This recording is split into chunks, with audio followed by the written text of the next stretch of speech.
আপনারা দেখছেন মন্ডল ড্রাগন।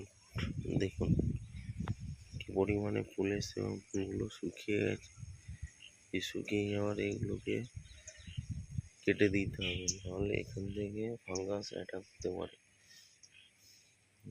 গাছের গোড়া দেখুন, এত বৃষ্টির মধ্যে গাছের গোড়াগুলো দেখুন সব শিকড় বার হয়ে গেছে।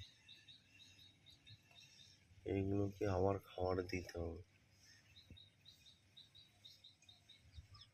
এর মধ্যে কুড়িও চলে এসছে। ইসরায়েলি হলো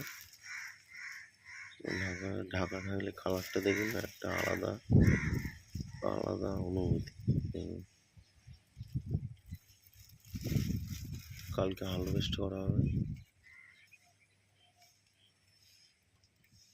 ওগুলোতে তাই আস্তে আস্তে শিকড় বাড়াবে।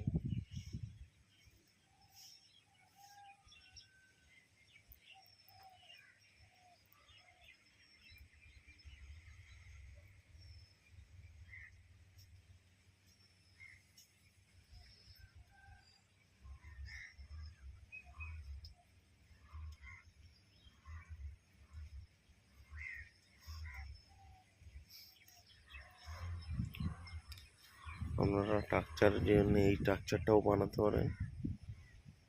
এই স্ট্রাকচারটা দেখুন, এই স্ট্রাকচারও বানাতে পারেন। আর এই সাইডে স্ট্রাকচার আছে, এই স্ট্রাকচারও বানাতে পারেন। আর এই গোল স্ট্রাকচার, এটাও বানাতে পারেন।